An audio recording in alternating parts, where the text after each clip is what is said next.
Hey, thanks for joining us this week. You know what? We're going to jump in the truck like we always do and take a little bit of a ride over to the Madison Chain, fishing with a new guide, Brian from Blue Ribbon Guide Service. And you know, today we're not going to be fishing walleyes. We're going to be fishing giant gills, which is something that I've only caught 3 gills in my whole life over 10 inches. He's saying we got a great shot at a fish from 10 to 11.5 inches. So I'm very excited. So stay tuned. Let's see what happens on this week's episode of Larry Smith Outdoors.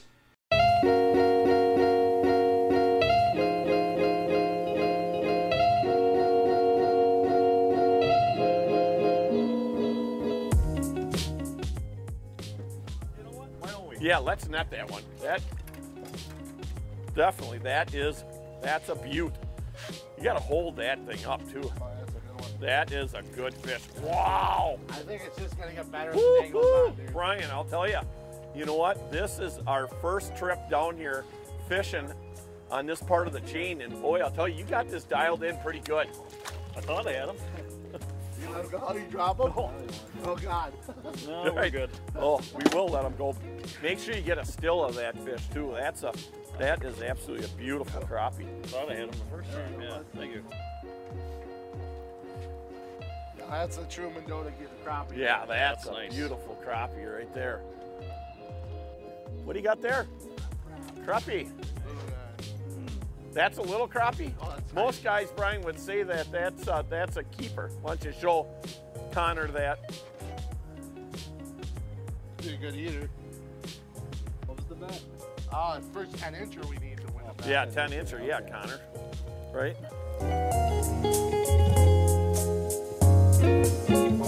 Turn around on that one, Tim. I mean, them are all good gills.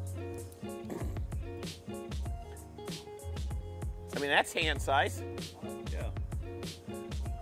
My first gill of the morning, whoops, popped right off of there.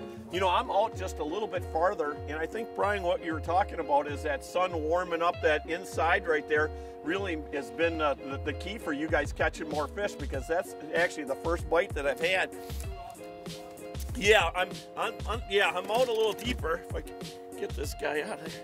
Why do they got it when they pop off? You know, that's probably about a 7 incher right there, but decent gill. Kind of like that. But again, yeah, I'm out a little bit deeper, and they're definitely a little bit sluggish. You know, we had a little bit of a cold front come through last night, nothing dramatic, but again, that changes that water temperature, cools it down, but the sun is shining, it's supposed to warm right up, so I got a good feeling we're gonna have one heck of a day down here on this Madison Chain. Nice fish, I'll let that one go. I'm on the board. You definitely got the hot hand. You want to switch spots? Nope, stay Dude, up I there. do You're this doing every good, day. and I love your stories, man. You got all the guys we fish with. You've so far have got the best stories.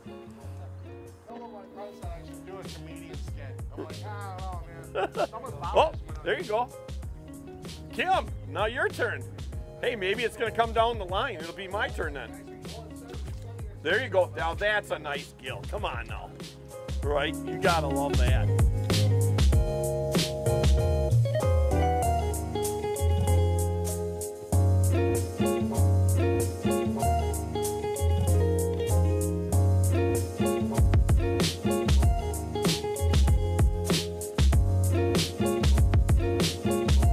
See if you can bring him around. Boy, that fish wants to go wherever it wants to go. I was going to say, see if you can bring him around this side.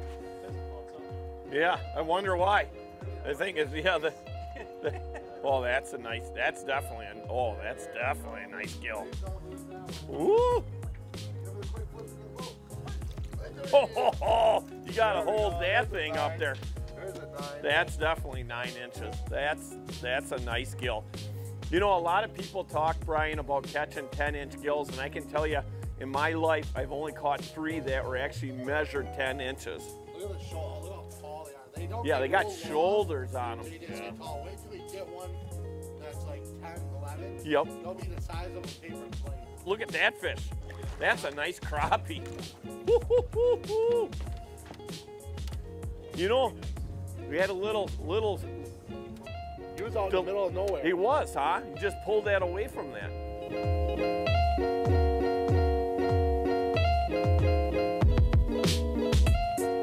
I don't It's a fish. Not a real big one, but it's not a real small one either. Nice gill. I mean, this one right there, when you're looking at eating size, it's just a smudge bigger. Not a lot of shoulders on that one, but it's 2 for me. You around the dock? Looked like you had them. Oh, you went right around that old piling there. Another crappie or a bluegill? Nice gill. Definitely things are warming up and starting to happen here. And what's just kind of typical, right, Brian, after a cold front? Oh yeah, cold fronts make everything horrible. Makes everything real slow. It makes you it tests your patience, doesn't Yeah, it? it does. Right, because we were just ready to leave. Is he underneath the pier or in front of it? Right in front of it.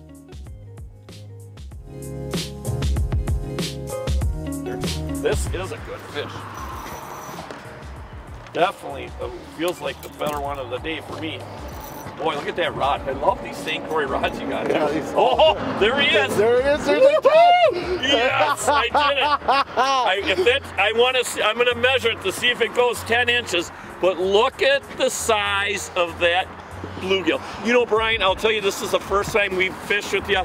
And I'll tell you, we will definitely be back. You are definitely a lot of fun, and you know what you're doing. That is a giant gill right there.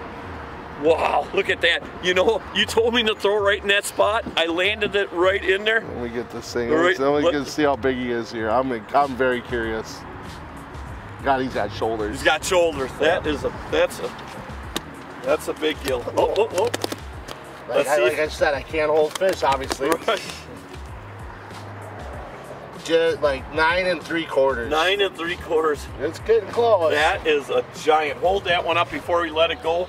That's Yeah, I gotta take a picture of this one. Yeah, we gotta get a picture. Yeah, you want to get a picture? Well, I'll tell you what, Brian, besides some absolutely awesome pan fishing, there's also a lot of things in Madison to check out, huh? Oh, a lot of things to check out. You should come down and check out the walleye spawning in the river. Walleyes, big muskies. Well, how big you think that muskie Well, was? that one muskie we saw was probably pushing 50 inches. And a lot of nice walleyes, I would say anywhere from 3 to probably 8 pounds we saw too. So it's interesting, why do these fish come up this way? It's as far as they can go, right? This is as far as they can go from Monona and Wabisa to spawn, and they get trapped here. And I guess it's just their instinct That's where to they're go gonna off. spawn. Yep. Yep, if that's as far as they can go. So that was cool. Hey, we had a great day out there today, and I appreciate that. Looking forward to coming out later on and doing some perch fishing with Oh you. yeah, definitely. That's awesome. Hey, stay tuned. Let's see what happens next on Larry Smith Outdoors.